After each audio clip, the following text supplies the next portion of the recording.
how to apply for an ERC grant. This week is a very exciting week for the ERC, as 2 of the Nobel Prizes have been awarded to ERC grantees. Please note that we will record this webinar, and you will have the possibility to ask questions through the function at the bottom right. You can ask questions in English or in Russian, and we will try to address all these questions during the last part of the webinar. So without any further ado, I would like to introduce the first speaker, Richard Berger. Richard has been with the European Commission for nearly 20 years. He has been posted twice here at the delegation, and he's now Mr. Russia within the DG Research and Innovation of the European Commission. So, Richard, the floor is yours. Thank you very much. Thank you very much, Noah, and I'd like to also say good morning or good afternoon to all of you and welcome you to today's event. My name is Richard Berger. As my colleague Noah just said, I look after science and technology cooperation with Russia and some other countries here at the headquarters of the European Commission in Brussels. And we would like to very much thank the organizers and of course all the participants of today's seminar for being with us. And I would like to warmly welcome you on behalf of the European Commission. For us in the European Commission, collaboration in research and innovation with international partner countries around the world is a clear priority. And with Russia in particular, the European Union and Russia have had a long and successful history of cooperation in research and science and technology. As a matter of fact, Russian scientists have traditionally been amongst the most active and also amongst the most successful international partners in the European Union's programs for research and innovation, including and primarily the framework programs for research and innovation.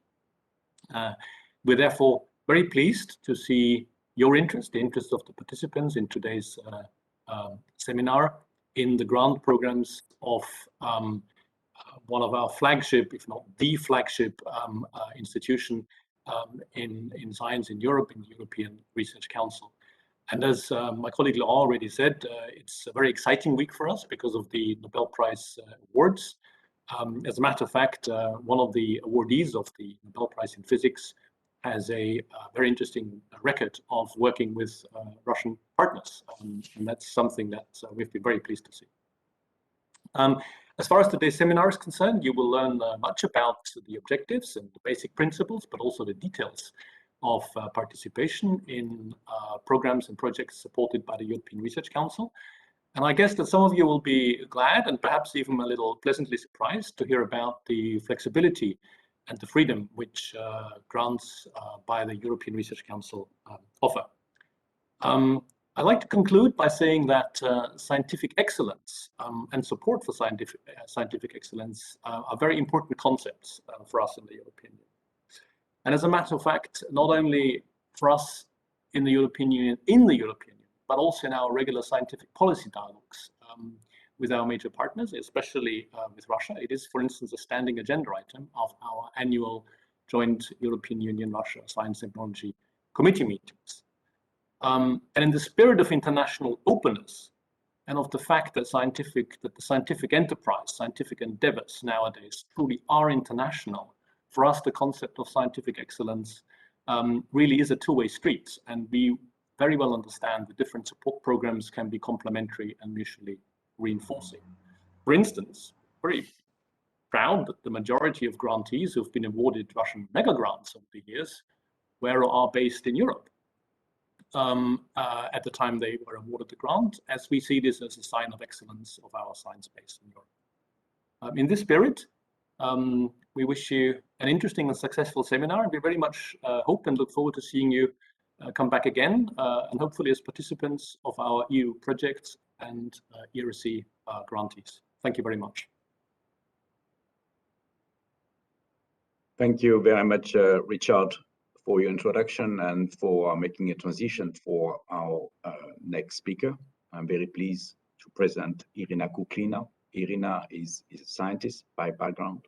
She has held many important positions, but she's now the executive director of the International Center for Innovations in Science, Technology and Education, which is attached to the Ministry of Science and Higher Education. And Irina will speak about these mega grants that Richard just mentioned. Please, Irina, the floor is yours. Thank you. I also would like to share my presentation. I don't have the availability. Thank you, Olga. I think that speaking about ERC grants, as Richard mentioned, it will be correct to speak about a mega program that exists in Russia, which is usually well known as the 220 degree that exists.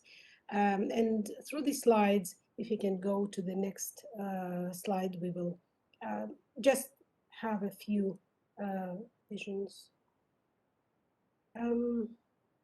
Olga, I will need your help because I cannot share my presentation myself. I don't have the right to do that. No, it's okay. Okay, Irina. Thank you. Thanks a lot. Just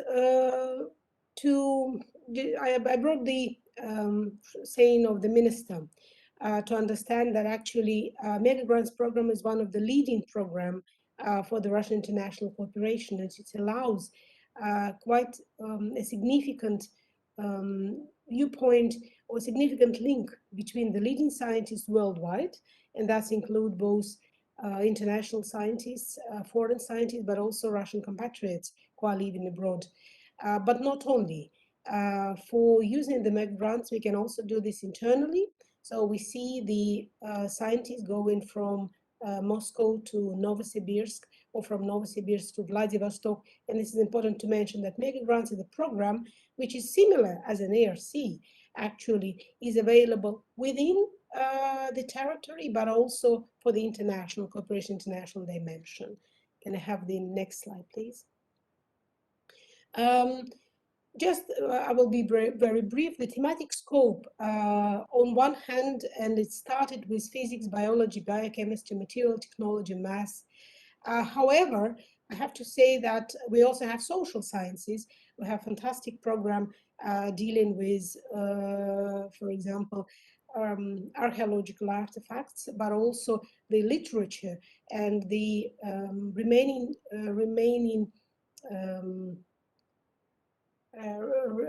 treasures from last several centuries in Ural Mountains, for example, those that still are available not only in manuscripts, but also looking through these manuscripts and bringing this to the ideas of today's presence.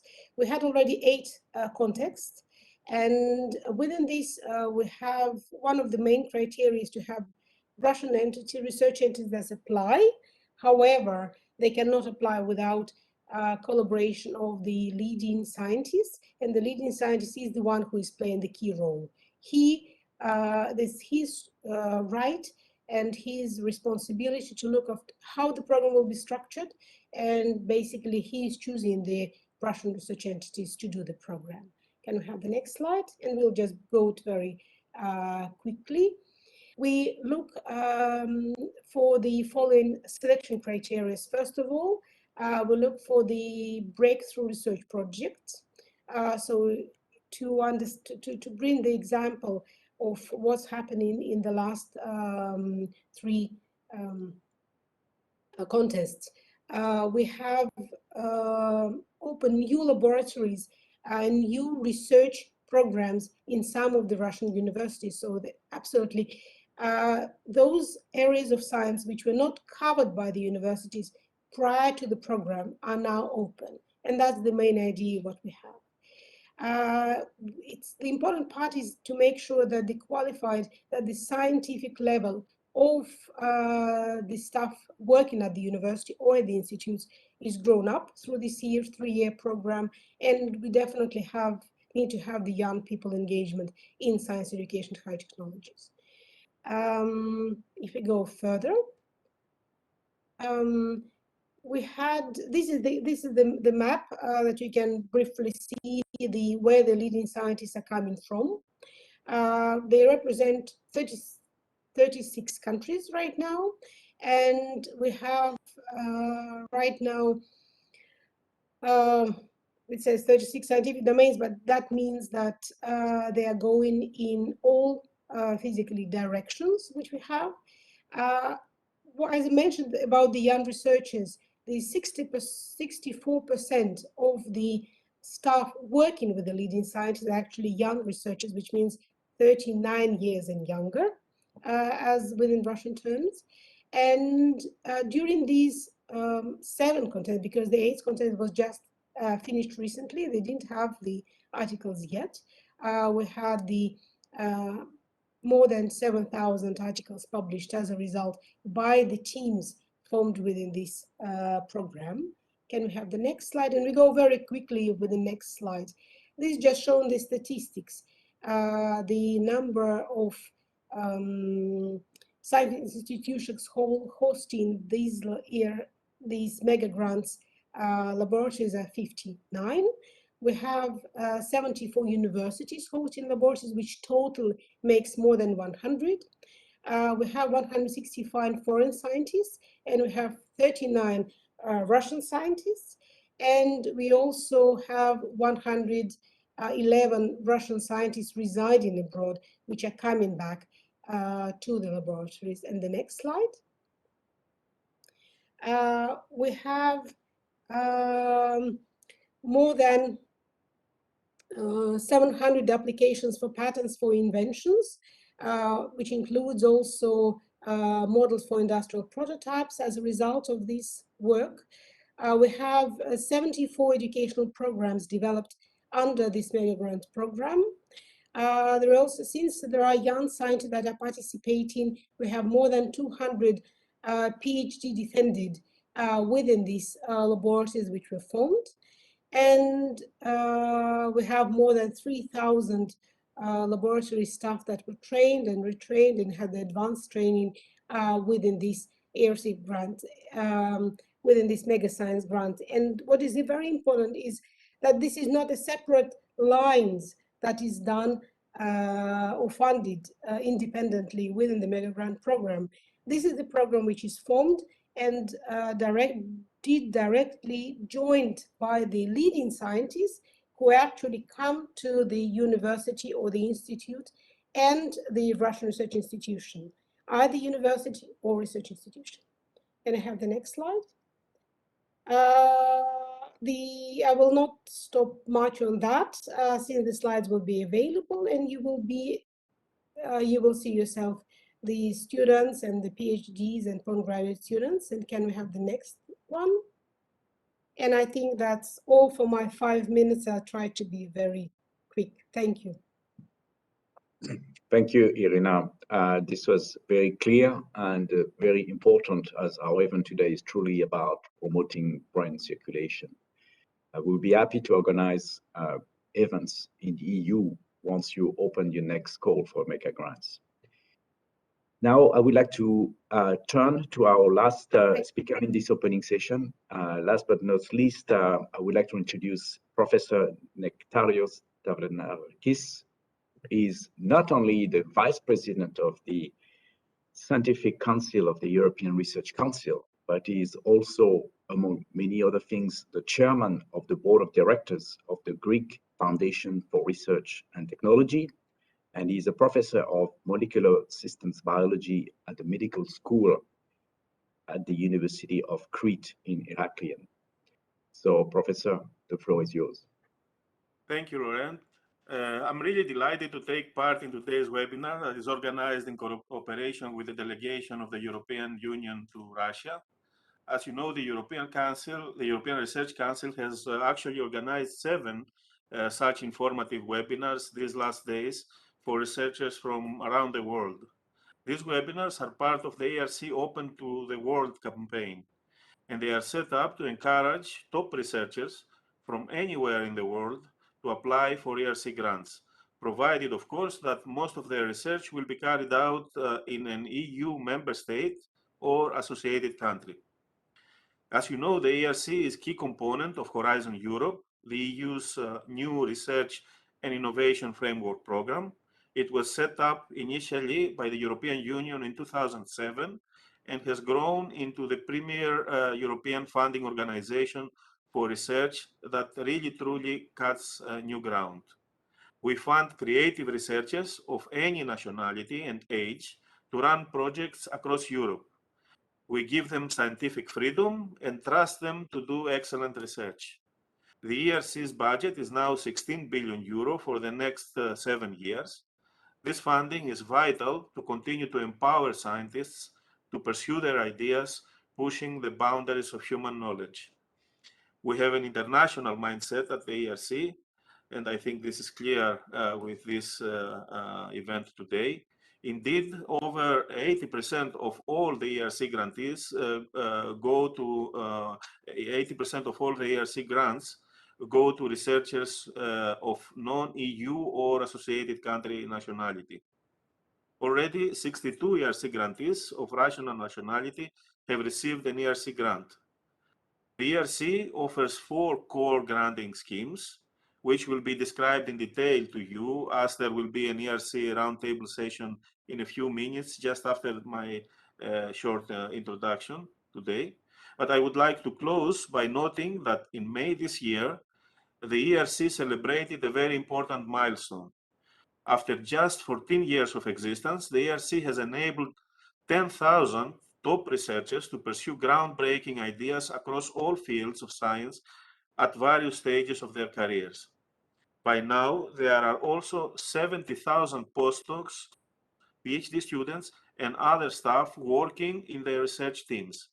Interestingly, many such ERC team members are from outside Europe, including from Russia. The investments made will in turn help produce even more paradigm-shifting discoveries, as was exemplified with the numerous Nobel Awards that were made to ERC grantees over the years, with profound economic and societal policy impacts. The ERC mission is, of course, to encourage brain circulation, stimulate scientific exchange, and attract talent to Europe from anywhere in the world. Science, as we all know, knows no boundaries, and its output benefits all humankind. I would like to thank you for your attention, and please enjoy today's webinar. Thank you. Thank you very much, Professor, and we're very pleased again that you are with us today for this opening. So we now move to the panel discussion, where we will go into much more details on how to apply and how the system works. We will start by a presentation by Alice Rajecki from the Executive Agency, and then we will have 2 testimonials, one from Professor Starobinsky, who is sitting on one of the panels, and then we have the pleasure to have with us also one of the new ERC grantees. He actually just starting his ERC grant. He's a Russian national, but he's currently working in Belgium, and we will hear from him. So before that, and again, remember that you can send questions on the chat, either in English or in Russian. We will take the question after the presentations at the end. There was a question whether this is recorded and this could be made available afterwards. The answer is yes. It will be on the ERC website after the end of this session. So Alice Rajecki is a graduate in Russian philology, East European history, and law. But today she will not speak in Russian, I think. She will speak as the head of sector for the humanities within the ERC Executive Agency. So Alice, the floor is yours. We see your slide. Thank you. Yes. Yes, Thank you, and we Laurent. hear you. I hope you can see it now in full screen. Yes. So thank you very much for having me today. And thank you in particular to all the participants. I'm really pleased that so many have joined for this webinar. So I will present to you the idea of the ERC and some details about how to apply in a bit more detail. The main idea, as I think you have already now heard from Niktarius in particular, is that the ERC supports individual scientists in any field of frontier research, and frontier research means either applied or basic, in a bottom-up process, which means there are no predefined thematic priorities of any kind, no quotas for domains or anything like that, with scientific quality or excellence, as we call it, as only selection criterion. And you see that our budget has increased over the last 3 framework programs. It is now at 16 billion euros for this new framework program. And what makes the ERC special and what sets it apart from other EU funding programs is that there is a scientific governance. We have an independent scientific council, which is represented today by Niktarius as one of the vice presidents. And the scientific council decides the evaluation policy. So this is a very important element. And also important is that the ERC is supporting really individual scientists, no networks. So you see here the members of the current members of the scientific council. They represent fields and not their countries. And we have a new president, Maria Leptin, who will start her mandate on the 1st of November. Niktarius already mentioned that we have reached 10,000 grantees in May, which was an important moment for us. You see here also that about two-thirds of the grantees are at an early career stage, and this has always been the aim of the Scientific Council, to give priority to younger researchers. The overall success rate is about 12%, so it's a very competitive program. And it has become a benchmark in Europe for quality, which is very much sought after by both by researchers and also by institutions. So we have these 3 main grant schemes that you may have heard about already. So the starting grants, consolidator grants, and advanced grants for different stages of the career. So the starting grants start after 2 years after PhD, so from 2 to 7 years after PhD, consolidator grants between 7 and 12 years after PhD, and then advanced grant at any career stage, but basically this is for more advanced senior researchers. And then we have a proof of concept scheme, which is a small scheme in terms of finances, but quite visible and successful. So this is for bridging the gap to market innovation or also social innovation, and it's in the form of lump sums, and it's the only eligible applicants are ERC grantees, so it's linked to a grant. And then we have the synergy grants. And here I would like to stress that this is of particular relevance for researchers in Russia, because one of the applicants can be based outside the EU or associated country. So this is for groups of 2 to 4 researchers who can apply for this together.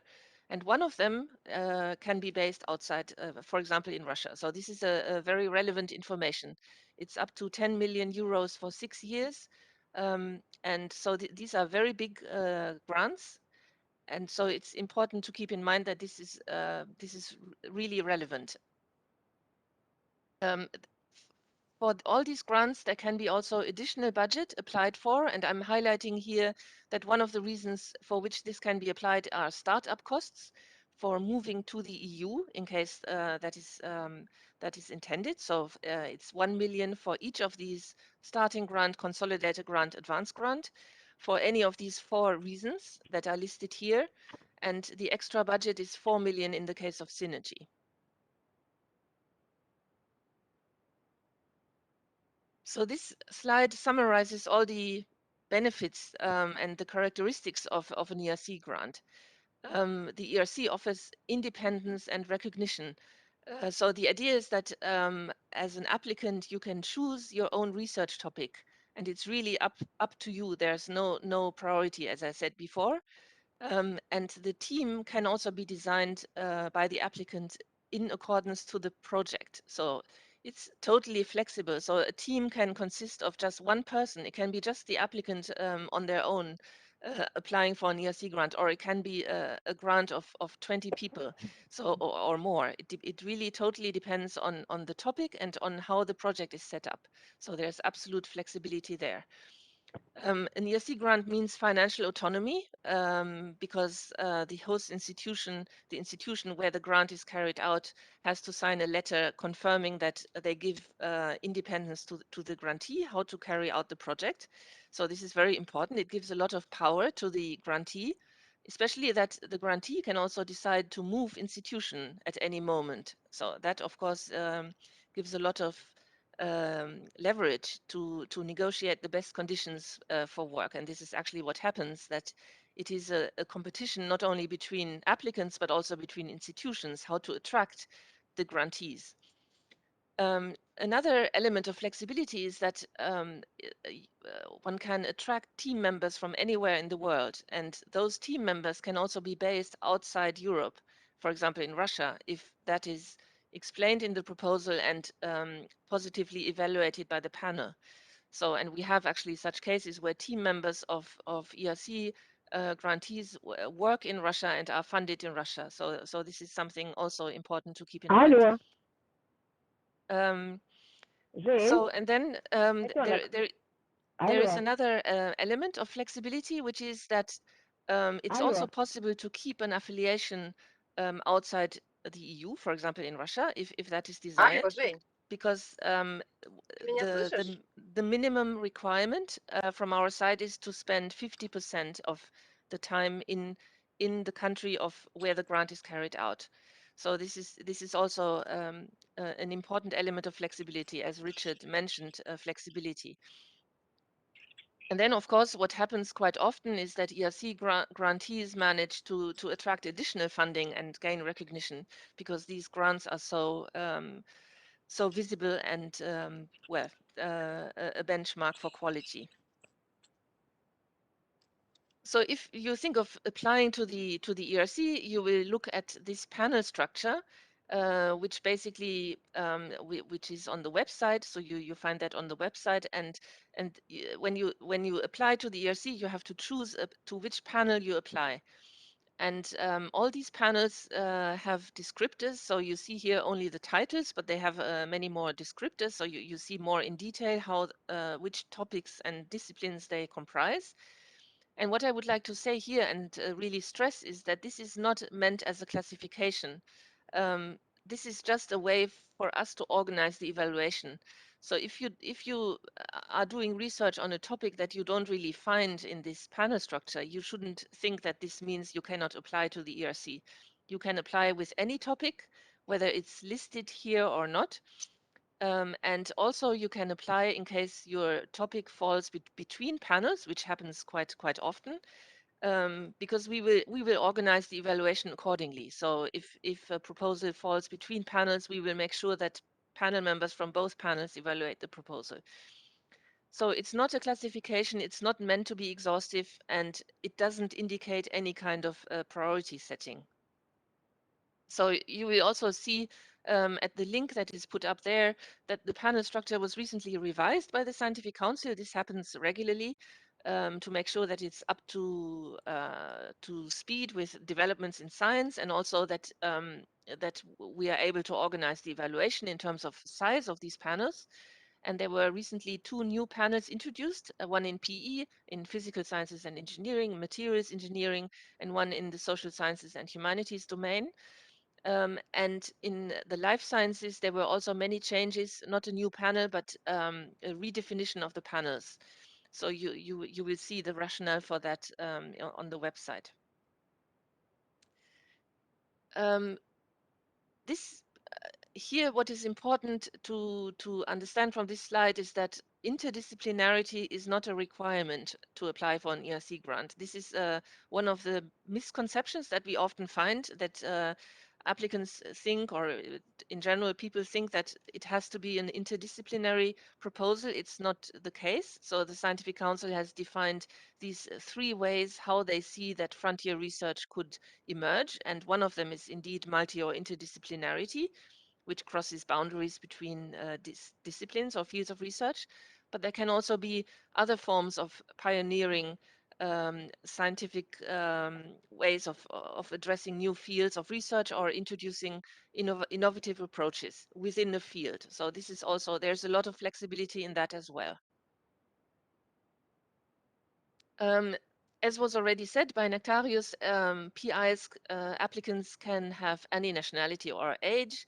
They can be based anywhere in the world. They don't need, if they apply, don't need to move to Europe or an associated country for 100% of their time. They can keep an affiliation outside Europe.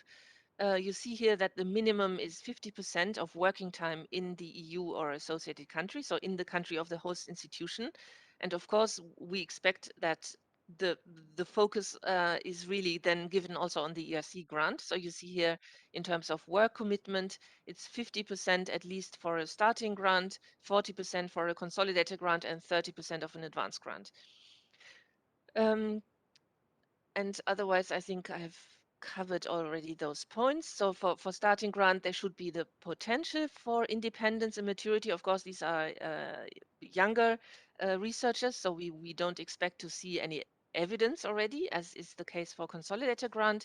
And then for the advanced grant, there's an expectation of really strong leadership in the field.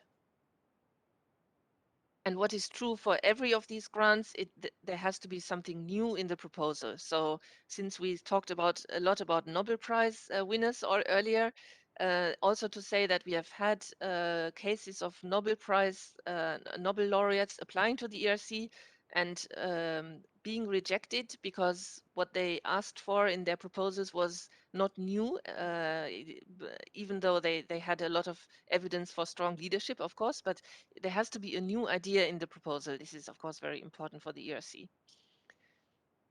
The host institution has to be located in an EU member state or country associated to the framework program. The host institution signs a letter at the beginning hosting the PI and confirming that they will give independence to the PI in terms of how to carry out the project. They get 25% overheads, which makes it also attractive for the host institution to attract grantees. And it can be anything. It can be a university. It can also be a private sector organization. So this is just a short overview of the application to show you that it's quite simple. What you see in pink is what is evaluated at the first step. So it's just a synopsis of the scientific proposal in 5 pages, plus a CV and track record. So that is very short. And then in step 2 of the evaluation, you will see the process in a few moments. There is the full scientific proposal and also the section on resources and budget. As I said, the only evaluation criterion is excellence, which is measured at the level of the research proposal and at the level of the principal investigator. So you see here the different elements that are assessed by the evaluators: groundbreaking nature, ambition, high risk, high gain is very important, and then whether the project is feasible and whether the methodology is convincing.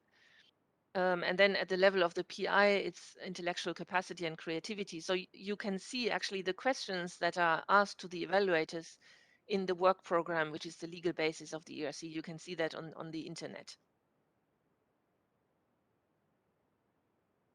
So it's a 2-step process for the main grants. For Synergy, it's a 3-step process, but I'm not mentioning that here because the majority of grants, the most important now are the starting grant, consolidated, and advanced grant. So what is important here is that at step 1, it's exclusively the panel members who assess the first part of the evaluation, so the synopsis and the CV. And at step 2, it's both the panel members and specialists, which are nominated by the panel members at the end of step 1, who assess the full proposal, so both the first part and the second part. So it means that as an applicant, you have to consider both. You have to consider the generalists, the panel members, because these panels, as you saw and as you can see in more detail when you look at the panel structure, they are really generalists. They cover different disciplines. So these are multidisciplinary panels, most of them. So you need to address an interdisciplinary audience in a way to convince them. And then at step 2, you also need to convince the specialists who are nominated specifically for each proposal that is taken to step 2. What is also important to know is that the reviews that are written by the panel members and by the specialists, both at step 1 and at step 2, are sent back to the applicants. So after step 1, it's only the rejected applicants who get the feedback, and after step 2, it's everyone. So especially at step 2, you have really sometimes 10 pages of really valuable reviews, very high-level reviews. And what the feedback we get from applicants, also those who are rejected, is that this has helped them enormously for their future work and whether they resubmit or not. And actually, that's also important to know that resubmissions to the ERC have a much higher success rate. So if you get rejected, you should try again. That's also an important message. I would like to come back to some misconceptions that we often find. So first of all, frontier research means also applied sciences. That's very important. Can be basic or applied. Interdisciplinarity is not a must, as I said. The publication record and especially quantitative measures like age index are not considered as such as an evaluation criterion. So the panels are actually briefed to always put those measures in context. The host institution is not evaluated, so neither the one where a PI is currently hosted nor where they want to go. So the host institution is not an evaluation criterion. The panels are briefed to evaluate the quality of the applicant in view of their local conditions and their concrete career stage. So there's a lot of putting things into context and really assessing and being aware of what kind of conditions the applicant has had, what kind of access to facilities when judging the CV. Societal impact is something that we are proud of if it happens, and many of our grants and grantees have a lot of societal impact, but it's not an evaluation criterion. That's also important to know. The budget distribution across panels is totally based on demand, so there's no predefined budget quota for any domain or field.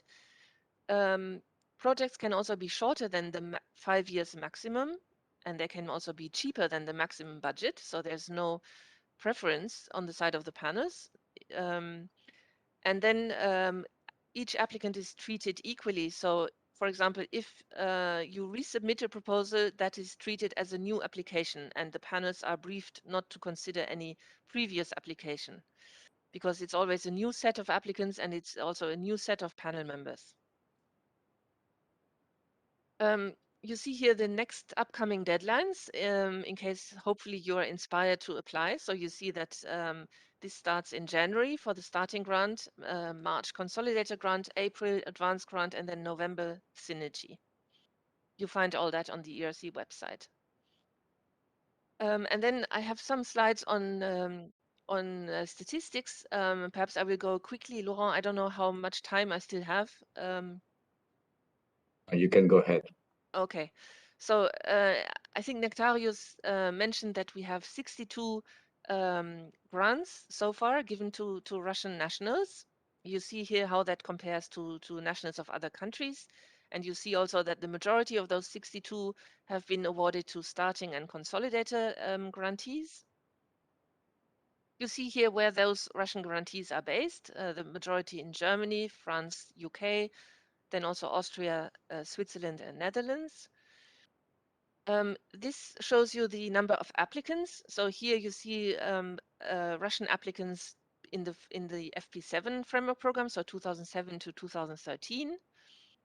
And here in the last framework program, Horizon 2020, so from 2014 to 2020. Overall, there were 830 applicants so far, Russian applicants. the majority, as you see here, in physical sciences and engineering, and also for the grantees, for the 62 grantees, the majority are in physical sciences and engineering. You see here that 79 PIs, so of Russian nationality, resided in Russia when they applied, and 3 of them were successful. And you see here how those 3 grantees compare to the number of grantees from other international countries. And this shows you the team members. So you see that we estimate that around 800, we have 800 Russian team members in all these 10,000, more than 10,000 teams of grantees. And we also had a number of panel members, Russian panel members in our panels. So the panels are constituted by the Scientific Council. That's another specific element of the ERC, that the panel members are chosen directly by the Scientific Council. And they can be from anywhere in the world. And you see here that there were also quite a few Russian experts participating. So this is my last slide. I would recommend you to sign up for the electronic newsletter, which will keep you up to date of all developments, upcoming deadlines, and so on. We also have a new format on the ERC website, which is called ERC Classes, which describes all the different elements in more detail by my colleagues. So that is, I think, very useful to watch if you're interested. And then there's also a search machine on the ERC website where you can search for funded projects, and you can search by domain, by country, by scheme, by many different elements. And this, I think, is also very useful to see what kind of projects are funded, including synergy projects. So I hope that this will give you a lot of inspiration. I think we don't have enough applicants from Russia, considering the huge scientific potential. And please keep in mind what I said about the flexibility, that there are these possibilities to keep affiliations in Russia, to even apply from Russia and be funded in Russia in the Synergy program. So perhaps you have strong collaborations with partners in a European country or a country that is going to be associated, and you could set up such a Synergy group. These are very attractive grants. So I hope this was useful, and I look forward to your questions. Thank you very much, Alice. This was very clear and informative. I would like just to stress that we have a number of examples then from applicants being based in Russia, being successful. So most of the ERC grantees of Russian nationalities were in the EU when they applied. They were already working there. But still, it is possible to win a grant by applying from Russia, and we expect the majority of the people here to be based in Russia. So we are getting already some questions, and we are responding already individually when the questions are very personal or very specific. One of the questions is related to the possibility to receive the PowerPoint slides, and we will do that to all the people registered. And we will continue take some of the questions that could be of interest for a larger number of participants in the final part of the discussion. But before that, we heard from Alice's presentation that among the panels, we invite also Russian scientists, and we have one of them with us today, Alexei Starobinsky. He's an expert in the field of cosmology, gravity, and astrophysics. He's a full member of the Russian Academy of Sciences and also an international member of many other national academies, like the US academies and so on. I will stop here because it will take a long time to read all the awards and positions he have held. So without any further ado, I would like to introduce and give the floor to Alexei Starobinsky for some testimonials based on his experience as a panel member. Please.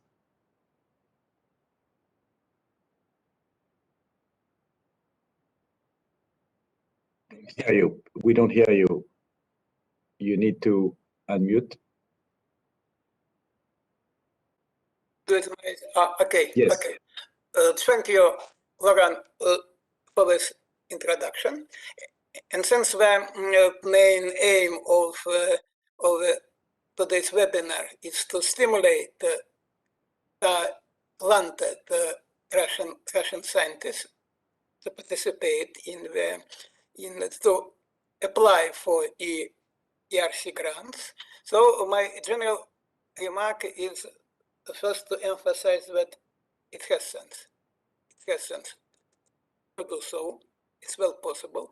So knowing, I would say that I know the general level of applicants for these grants from the European Union countries, and I should say that we have sufficiently talented scientists in Russia too. Of course, as was already mentioned, there is a strong competition. On average, only about 12% of applications are funded, but okay, it's strong competition is just a possibility to show yourself, to show your ability. So that's why my general remark is participate in this competition. Then what I would like just to make comments, just because you may easily guess that I have not only large experience in evaluating ERC grants, working in the ERC panel, but also even larger experience in participating and getting actually Russian grants from Russian funds like Russian Scientific Foundation or Russian Foundation for Basic Research. And that's why I want to emphasize differences in applications, which I think should be taken into account. First, a general remark that the proposal requires more serious preparation as compared. In particular, for Russian grants, of course, having a general idea of what is planned to be investigated, I would say that it is often possible to prepare a good proposal for 1 week. I would say no. Don't think that it would be sufficient for ERCEA. The proposal should be prepared much more carefully. And my personal estimate, I would say, approximately, I would propose you to keep it, say, about 2 months, because really you will have to think about many things which are not so much important for successful proposals for Russian grants. In particular, since though your proposal will be estimated by really experts in the field, still this field is sufficient. All fields are sufficiently wide, and so that's why you have to think how to make your proposal both understandable, both to specific experts in the field you're working, and more general experts. And actually, this is why this 2 parts, the so-called Part A and Part B. Many other things that usually are not so much important for applications for Russian grants, which you have to think, in particular, especially in the case of consolidated grants and advanced grants, you should, when it is assumed that you're not only working by yourself, but you are leading a team, you should think about more detailed idea of what each member of your team, even not, though it is not required to nominate exactly the members, so it should be mentioned only how much postdocs or students you need. Still, you have to think about what will be their area of work. And then also it was mentioned that it's not the very important criteria. Still, in the proposal, you have to think about possible ways of dissemination of the result obtained. Well, on the other hand, not to show you one advantage of the ERC grant as compared to Russian grants, that it is not easy. It is not easy to get it once more due to strong competition. But once you get it, for 5 years, you may work. You have to think only about science. In contrast, in our Russian grants, we have annual reports every year in which we have to declare which aims are fulfilled and which are not, and so on. So, in this sense, I would say ERC grant has a very large advantage. Okay, and then once more, okay, still I have another thing. It was, as was already emphasized, this proposal should not be simply a continuation of your previous work. It should be really something new, some potentially groundbreaking. And indeed, the keyword which is discussed in case of any application, although it is not always 100% achievable, is, as was mentioned, high risk, high gain. So, okay, it should be really some high risk in this proposal. So it is not guaranteed that it will be that the aims, proposed aims, will be achieved. But if they achieved, it would be really that high gain. So think about topics of this kind. And my final remarks, another important thing, once more, which is absent in the case of Russian grants, is the very important role of interview at the second stage, and what should any so not all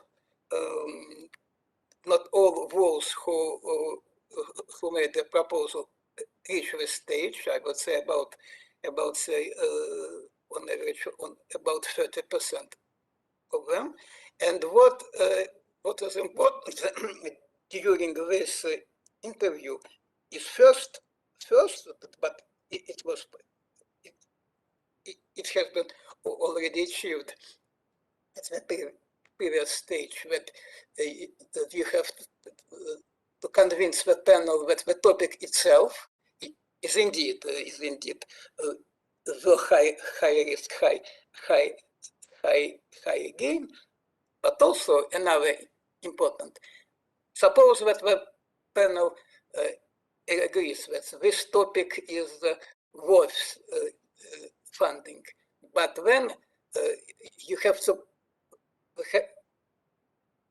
prove that you are the right person to give the grant of this topic. So a typical point in many good interviews was the answer why the grant on this topic should be given to just me and not any other person working in these areas. And finally, what is also to be estimated is that you have to show your determination, ambition and determination really you really want to achieve the aims of this project. Thank you. Thank you very much for your tips from being on the other side of the panel, so to speak, reviewing applications. As you said, it needs a lot of careful work. It's not a long document to apply. You don't need to produce a very thick proposal, but it needs to be very well prepared to convince not only, as you said, the specific experts in your narrow field, but also a broader group of experts looking at your proposals.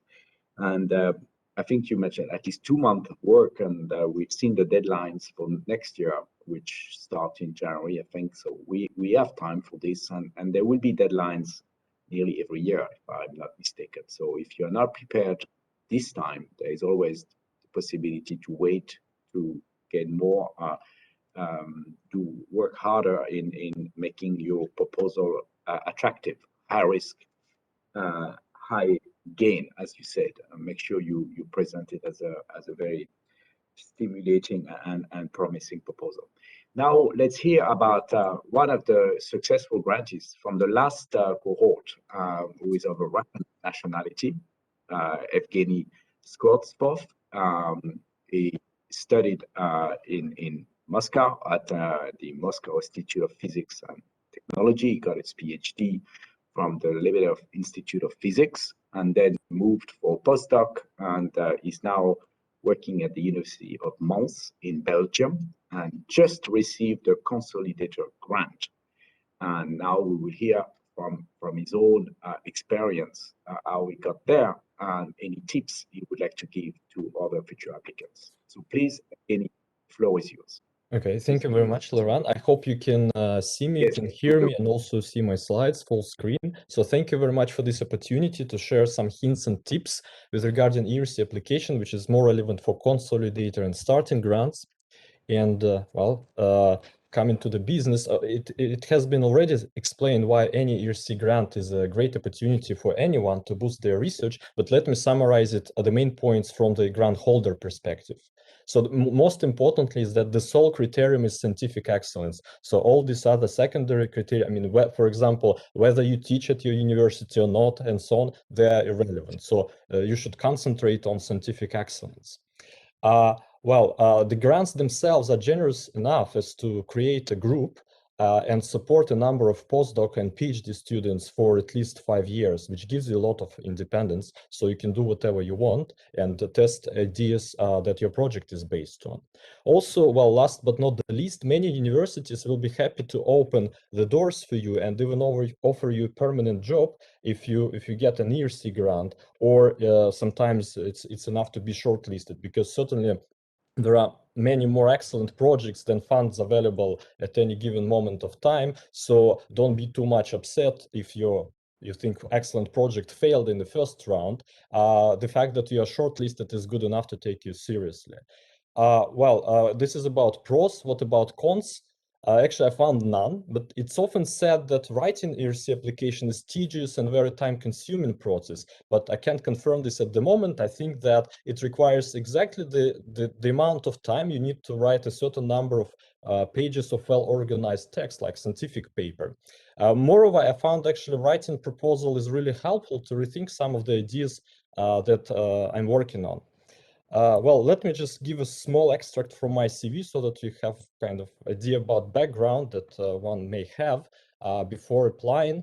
So I graduated from Moscow Institute of Physics and Technology, which is a typical place to find somebody working on theoretical physics. Got my PhD at Lebedev Institute, which is again one of the central places in Russia to work on theoretical physics. Then I applied 2011 for a Humboldt Fellowship to do postdoc at Albert Einstein Institute, where I spent 3 years. Then I jumped to München, LMU, then was back for another 3 years to Albert Einstein. And then in 2020, I got permanent FNRS research position at University of Mons, and later the same year was awarded ERC grant. So I think actually that for success of my application, it was also important that I have a large network of collaborators. So I have co-authors in US, Australia, Japan, many in Europe, and obviously in Russia. I continue to collaborate with people from Lebedev Institute, my alma mater, and also with Tomsk State University, which has always been strong in my field. And I'm not a big fan of numerology, but according to some sources, I have a bit more than 50 papers in H-index 29, but it depends very much on the topic, and certainly for to apply for a starting grant, well, you can divide all these numbers by 5. It's going to be okay, I think, at least in my field. Well, coming to tips and hints, I think that what I'm going to say should be taken with a grain of salt, because my statistics is very poor. I have not applied like for 100 grants, 50 successes, 50 fails, so I can share, well, these statistics with you. So I just applied once. And also there are some specifics of my area, which is theoretical physics. So we don't do any experiments, also on animals. So the only experiments we do are on our colleagues by writing papers and let them read them. So if you watched this popular TV show Big Bang Theory, then you might have an idea what theoretical physics is. It's just like that, but without all the fun stuff. What now coming back to tip and hints, what I think plays a very important role is scientific independence, or you can phrase it as an advice not to write many papers with your PhD advisor after defense, or say not to have papers with 100 co-authors or like many big shots, so that your contribution cannot be clearly separated from the crowd. But independence doesn't mean isolation. There has to be a decent number of people, of colleagues that understand what you do, why you do this, and so on and so forth.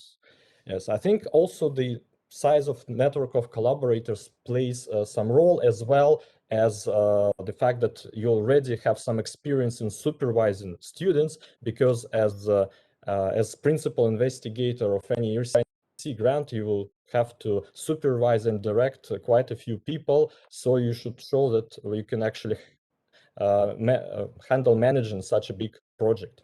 Well, it has also been said, and I think I confirmed that the size of your hosting institute doesn't play any role. It's important that the university of your choice is the perfect one to do what you plan to do. For example, in my case, I'm in a rather small university, but we are the biggest group in the world working on our specific topic. So this is obviously the best place to do my project. Okay. So what about project itself? Again, it can be very much topic specific, but at least in theoretical physics and neighborhood, it would be a bad idea to phrase the project like, I would like to compute 13th order correction to some quantity. So the project has to have some depth, should answer important questions, challenging, and as people usually put it, to go well beyond state of the art. But it shouldn't look like a science fiction.